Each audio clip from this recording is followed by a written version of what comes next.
Hi, so at the start of the year, I decided I wanted to keep track month to month of how many self-tapes I'm doing, how many in-person auditions I'm doing, how many roles I'm submitting myself for, just because I think it's useful to look back on. And now we're over a third of the way through the year, so I thought it would be a great chance to look back over numbers-wise how the first 4 months of the year have been for me. I would just like to say that I have not counted the submissions that I've made over Spotlight because I think you just end up submitting yourself for a lot of things over Spotlight and like it's just hard to keep track of, and I realised I hadn't really kept track of the submissions on Spotlight. So it's not including that. It's also not including when I've submitted myself, not for a specific role, but just generally to like different theatres, different filmmakers, and just got myself on file basically for different places. I've not included that.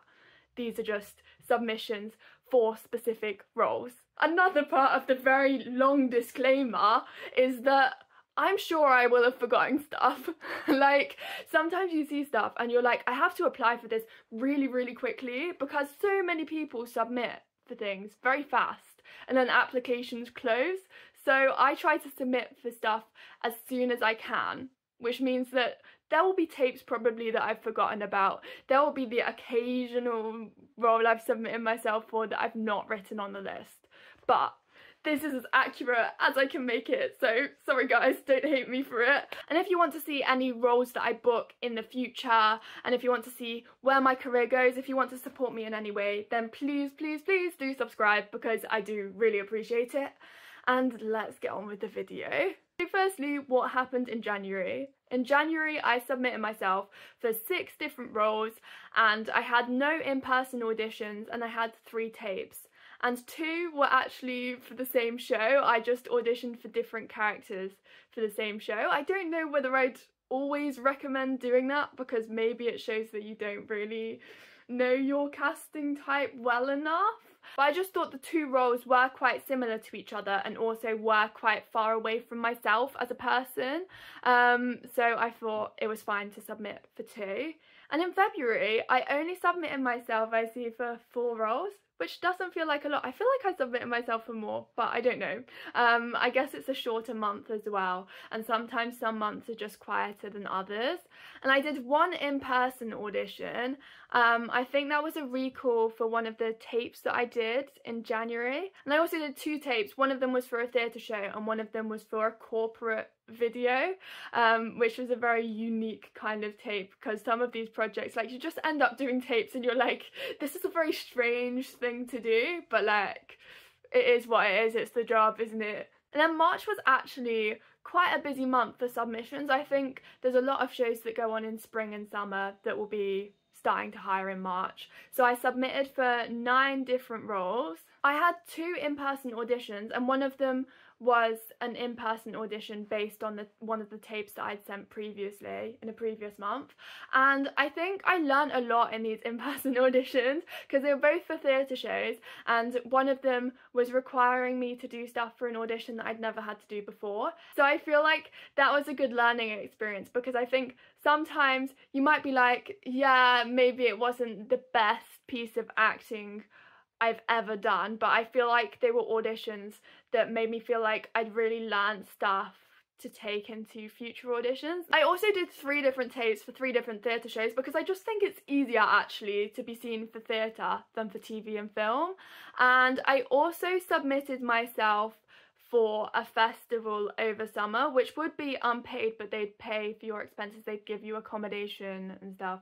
And I just thought it would be a good opportunity to network and get experience there. In April, I submitted myself for 5 different roles and I actually had no in-person auditions and no tapes, although I think I did actually send off tapes as part of application forms because often you're asked for like a 1-minute monologue or like a short instrumental piece because I audition for actor musician shows because I play 2 instruments.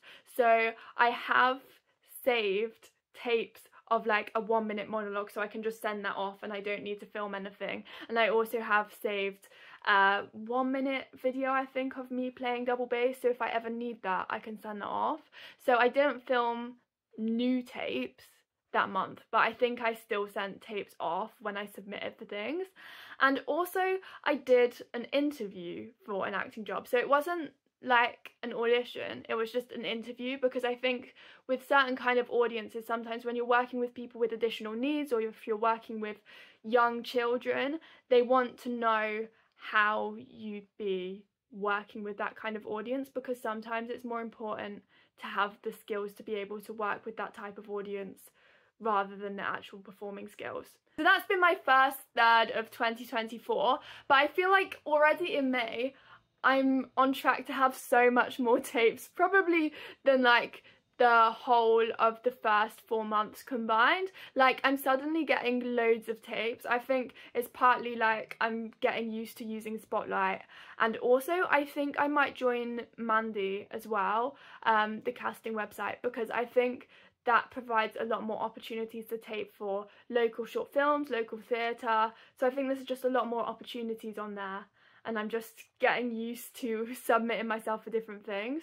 Also, something that's recently helped me submit for more roles is that I was on the Arts Jobs website finding a lot of these different theatre jobs to apply for, but I was filtering it by my region, but I realised that actually I could probably do jobs in other regions, and like there's a lot of tours or a lot of different companies who will pay for your accommodation, so I stopped filtering it by region and I just look at all of the different theatre jobs in the UK, and I just search and filter by performer jobs on the Arts Jobs website.